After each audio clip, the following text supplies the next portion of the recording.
Hey, you're listening to a Wrestling Roundup, FreeFM 89.0, Grady Hooker. We're going to start off with the birthdays in New Zealand recap. I didn't get to do much research this week, so sorry if my details are a little wrong.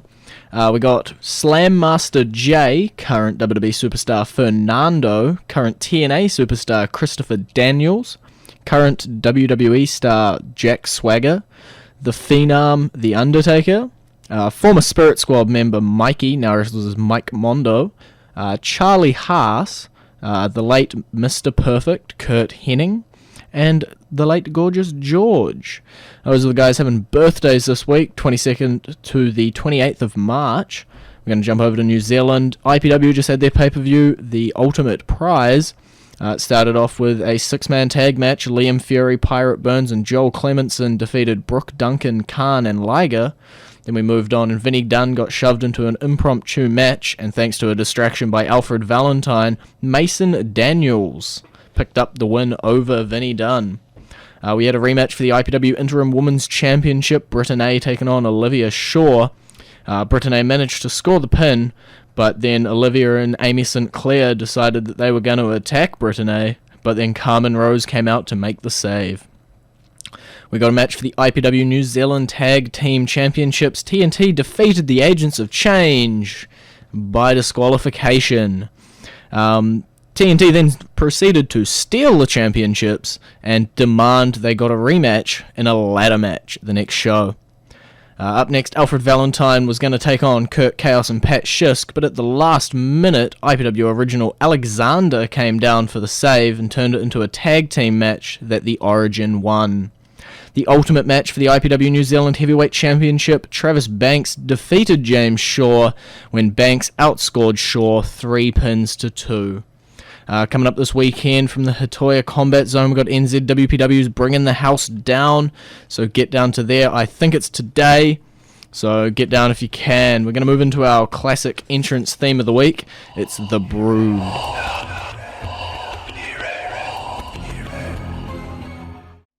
And you're back with Wrestling Roundup, FreeFM 89.0, Grady Hooker, live on Skype, Josh.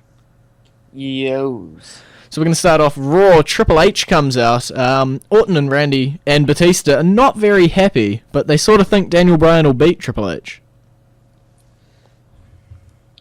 Yeah, this was definitely the way to save the main event. Yeah. There was absolutely no way that this was going to work under the circumstances with just Orton and Batista.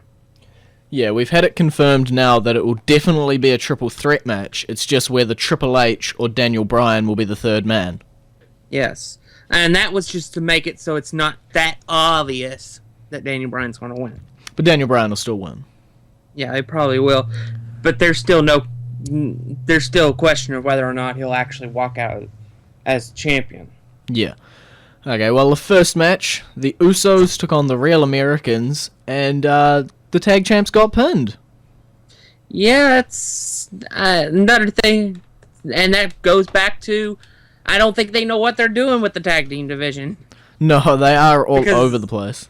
Because you have Cesaro and Swagger arguing, and suddenly now they're potentially the number one contenders. I think over on Raw, we won't spoil it just for now, but there was a number one contendership match, so we'll get there later. Up next, Hornswoggle made a rare appearance to give out some St. Paddy's Day gifts. Yeah. That just built up bad news. Yeah. He finally made his return from doing the Leprechaun movie. Yeah. And it led to a match where Sheamus took on Titus O'Neil. Yeah. Titus O'Neil is one of the strangest looking Irishmen I've ever seen. Yep. Quotation marks.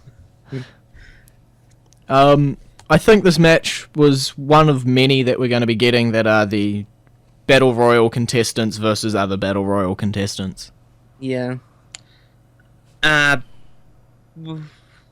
We're definitely going to be getting stuff like that. we might even see situations where maybe Big E, who's in the Battle Royal, may defend his title against some of the contestants. Yeah. Sheamus announces he's in it. I think Titus has already announced he's in it. And Christian, who attacked Sheamus, is in it. Yeah, I think we had 17 people announced by the end of SmackDown. It's a lot of people. Up next, John Cena is quite scared of the Wyatts. I love how they're building this. I'd say there's probably a good chance Cena walks out with the win, but they're building Bray Wyatt regardless of the outcome as a star. And he is going toe-to-toe with the face of the company. And I've enjoyed the work of Luke Harper as well. Yeah, we've seen a lot more of Luke Harper and Eric Rowan in the ring so far. Yeah. So we'll see where they're going with this, but I'm definitely enjoying the ride. Yeah. Well, up next, it's a weird match for the middle of the card, but we got a no DQ match, Randy Orton versus Daniel Bryan. And Daniel Bryan wins. Only because Batista interfered. That's just... It was fun. It was a great no disqualification match. It rivaled the street fight Orton and Bryan had in the summer last year. But it was a fun match. And so I enjoyed it a lot. And of course Orton and Bryan have good chemistry, so that helped as well. Yeah, it gave us hints of what the match could look like if it turned into that triple threat with those three. Yeah. Up next, Paul Heyman thinks The Undertaker is getting old. I've enjoyed the way they're building this as well. I still don't see any even the slightest percentage of chances Brock Lesnar ends the streak. But I've enjoyed the back and forth between Paul Heyman and The Undertaker. Yeah. Paul Heyman is definitely one of the best mouthpieces ever to exist. Yeah. He's definitely taken over the number 5 spot in my favorite managers of all time. Okay. List. So I really do enjoy the work he's done, and I also enjoyed the work they did on Main Event. Yeah. As well. I saw a tidbit of that. Up next, we'll talk about that one a little later. Fandango took on Goldust. Yeah, Goldust was not happy at the end of this match. No. He busted his eye open, did he? Fandango was wearing this, like, bead thing on his wrist. That had, like, a hook or something in it. And it caught Goldust right in the eye and busted him open. Is there any reason Fandango should have been wearing it? No, I don't know, but I know one thing, he won't be wearing it going forward. and you could tell everything was fun, and then that happened, and Goldust just flipped. Because we were seeing some hints of classic Goldie here. Yeah. Crawling. Goldust is starting to have a lot more fun the way he did in the 90s. He's crawling across the ring, he's blowing in Summer Rae's face. Yeah, he's just having fun. But when he caught that bracelet. Bracelet to the eye. Goldust does what old school wrestlers do, and that is teach a guy a lesson when they screw up. Yeah. Up next, Kane thinks Jerry Lawler had something to do with the Occupy Raw, but the Shield don't agree. Yeah, I really enjoyed this segment, and I especially enjoyed it for the slow, dramatic turn that the Shield had when they were facing Jerry Lawler and then turned around to face Kane. Yeah. I mean, they really played that out, and it was really good. And this also confirmed the Shield are now face. They're just flipping. We expected to see Roman do it, and then maybe the other guys, and then whole team. Yeah. We don't know how long it's going to last, because Triple H and Vince are not agreeing on the route that they should go with this, because Vince wants to push Roman Reigns now. Okay. Triple H wants to hold off on that and keep them together for a little while longer. Yeah. Well, we'll have to see who wins that argument. After the events of SmackDown, I think their WrestleMania match is pretty much booked. Yeah. So, we'll jump back. Funkadactyls took on AJ and Tamina. A little bit of argy-bargy. Yeah, we're definitely unsure of where the Divas are going. But odds are, there's going to be a multi-diva match at WrestleMania. They'll probably get lazy and just say, everybody in the match. I wouldn't doubt it. But there'll be I'd say at least 4 Divas in the match. Okay. And AJ and Tamina, splitty split? Most likely. Okay. I don't know. Maybe they'll drag it out where it's maybe just been like Tamina's just not going to take crap from AJ, but she'll still be her bodyguard. Okay. Mr. T heading into the Hall of Fame celebrity wing. Saw this coming from a little while away. Expecting it for a while. He's one of the celebrities I'm surprised isn't already in the Hall of Fame.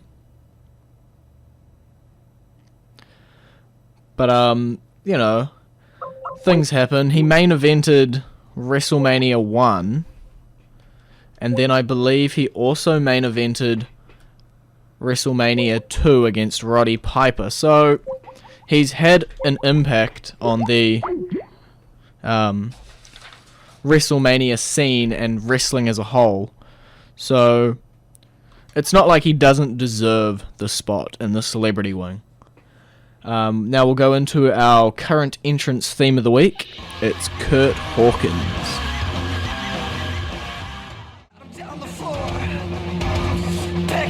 And back with the Wrestling Roundup, FreeFM 89.0, Grady, Hooker and Josh. We'll get into Raw where we left off. Big tag team match. Big Show, Dolph Ziggler, Mark Henry, Big E taking on Ryback, Alberto Del Rio and Damian Sandow. Another one of those Battle Royal matches, because the Big Show wasn't in the match until this particular match. Yeah. Which they did a split screen promo where he was talking about being compared to Andre the Giant his entire career, which, if people actually know from his debut, WCW debuted him as Andre the Giant's son. Yeah. There's lots of comparisons between the two, but I'm not sure if that's the only reason that they'll give him the trophy for. It's possible. I don't know. It's another one of those things where you're not real sure what they want to do with this particular match. If they want to give it to the Big Show as an way to honor the arguably the most impactful big man in wrestling history. Yeah. I didn't want to say greatest because that, in my opinion, that's actually the Undertaker. But okay. But it's or if they want to start something with somebody and start pushing somebody with this match, that's another possibility they could do. Yeah, the match ended pretty much with an over-the-top fest with Big Show defeating Sandow for the win, leaving Big Show to be everyone's favourite for this match. Yeah. Especially after the segment with The Miz on SmackDown. Yeah. Up next, our main event, or at least our last match, Bray Wyatt easily defeats Kofi Kingston. Yeah, but even when Kofi Kingston's getting beat like this, he has that ability to make you think he's got a shot. He had no shot. You know he's not going to win, but he gives you the impression that he has a shot. Yeah. Well, he didn't, and he lost. Main event, Daniel Bryan, Triple H, man-to-man, to handcuff, to pedigree, to fake police. I actually do enjoy this segment a lot more than I probably should have. But was definitely they're right there on that edge they needed to stay on to keep it from going over the limit there. I think. But it was. There you go. It was definitely a very brutal and violent segment that shows the lengths that Triple H will go to protect his empire. I think the segment could have gone 2 minutes shorter. Probably, but it was still. I still felt it was very well done, and a lot of people were saying it was overkill. Yeah. On it, and I go, well, it's not really, because it's not nowhere even close to some of the most violent moments in WWE history that were overkill. Yeah. Such as the Royal Rumble match between The Rock and Mankind, where the Mankind received like 27 chair shots to the head. Yeah. In that match. Okay, well, we'll jump over to SmackDown. We're just going to skim it, so we'll talk about the main parts. Fatal 4-Way Tag Team Match, number 1 contendership for the WWE Tag Team Championships, The Shield, 3MB, The Real Americans, and Rybacksel. It was a very, very good tag team match. Until the end, which was really just to play up the Shield's role. And here's the interesting thing. The tag team's always been Seth Rollins and Roman Reigns. But now it seems to be Dean Ambrose and Seth Rollins teaming up. Yeah, to keep Roman out separate. Yeah, so that's probably another sign of what way they can't figure out what they want to do with the Shield. Well, but I think they've sorted it. Kane comes out, causes the DQ, and every single team in the match, including the New Age Outlaws, attack the Shield. Yeah, it actually ended up as a no contest. Yeah. Instead of a DQ, because nobody was declared the winner, because it was a fatal 4-way, so there's actually no disqualifications. Good call. But it was definitely just a way to beat down the Shield, make them seem human, and to set up their WrestleMania match. Yeah, the Real Americans and Rybacksel both get granted number 1 contenderships. 3MB get into the Battle Royal, and I'm pretty sure we're going to see Kane and the New Age Outlaws versus the Shield. Yeah, so we're starting to see the card fill out. Yeah. What is that, like 6 matches? 5? Pretty far through. I believe if we include the number 1 contenderships for the tag team, say they give them both to both teams at WrestleMania, that would be 7 matches. Okay. You talked about it a little earlier, the Miz TV segment where his guest is the Big Show. Yeah, I'm not a big fan of Miz TV right now. I think that's well known. It's been documented. But this was a nice little segment. It really just was to put the Big Show over as the favorite of the Battle Royal match. Yeah, he pulled out a bunch of other guests out of nowhere that just started filing into the ring, and then Big Show dispatched them all. Yeah, and we got to see a few more of our of the people that are in the match that we didn't know were going to be in the match. Well, they magically find their way in. Like Kofi Kingston, and Goldust joined Cody Rhodes, who was already in the match. Yeah. Well, now the Battle Royal's filling out as well, so anything can happen at this point. Yeah, so Battle Royal could lose 2 members because of Rybacksel being given the tag team title match. Yeah. That's the only reason I'm thinking they might not. It depends. WWE have no idea what the tag teams want, so I have no idea what the tag teams need. Well, look, we'll jump around. They talked about Santino going on a date with Emma, and he appears to have gotten a black eye somehow. Yeah, they showed that on Main Event. That's where it came from. Where they went on the date, and he basically they're the clumsy couple. Yeah. But he sort of tied the table sheet to his shirt, and in typical clumsy fashion, they drop something. He goes to pick it up, and it scatters everything and goes all over. And then they bonk heads and fall over and all sorts of stuff. Okay. So, are we going to see them as a couple going forward, do you think? It's possible. They definitely showed a promo where he called her his fun buddy. So there definitely appears to be at least an innuation of it. Yeah. Whether or not they actually go through with it is another story all in itself. But if they add Emma, that's quite a long list of impressive divas that Santino has dated. He's the AJ Lee of superstars? Maybe the Daniel Bryan of superstars, because Daniel Bryan's had a pretty impressive list as well. True, both Bellas, AJ, Gail Kim. I think that's about it. Either way. And then they acknowledge he's marrying Brie Bella. Yeah. We'll jump into, there was a quick Divas tag match, Bella Twins, Natalya, Summer Rae, building up the fact that some of these other divas are going to get shots. Yeah. We're not... there's definitely... They've got to do something with the divas. Because apparently, they're not going to have celebrities involved in WrestleMania this year. No celebrities? At least there's no indication of it. Okay. What do we got? We got like 2-ish minutes left. We'll talk about the main event. You like Luke Harper, and he took on John Cena.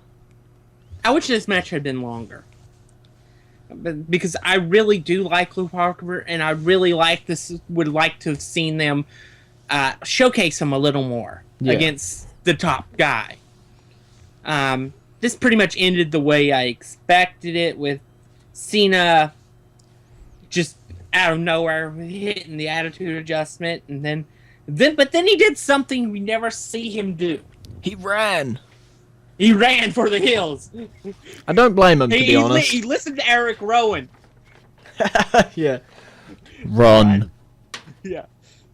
But yeah, and thinking back in the promo they did earlier in the show, Harper delivered another nice line. So they're starting to give him more and more mic time, and he's starting to get more comfortable. And as he gets more comfortable, his in-ring ability is starting to show up as well, and he's improving. And now I'm not so worried about his future. Do you think they'll have to repackage him after the Wyatt family are all finished?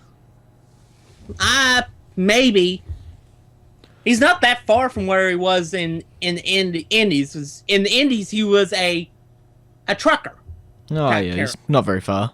And his look is exactly the same as it was in the Indies. So I don't really know if they really will need to package him that much. But it will definitely be something they might need to go look into. At least try to give him something maybe different from the Wyatt family. Okay, well, we're almost out of time now. It's been great talking to you, Josh. Been great being on again.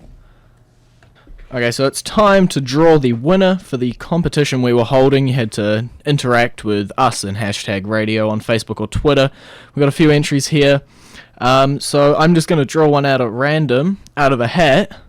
Russell. Okay, we got a number here. The winner of the WWE TLC 2013 DVD, courtesy of Fid McAwesome, is Paul Silverthorne. Sorry if I pronounced your last name wrong there. Get in hold of us. We'll probably find you, Twitter or Facebook, doesn't say here. And we'll contact you to send you out your DVD. Hopefully this isn't the last of competitions like these. I think we got a few more coming up soon, so stay tuned for that. Thanks for listening this week. Visit our Facebook page, facebook.com/Wrestling Roundup Radio, or our Twitter page, twitter.com/WrestlingRradio, or our website, wrestlingroundup.host22.com, wrestlingroundup.host22.com. And that's all we've got time for this week. I'll see you next week.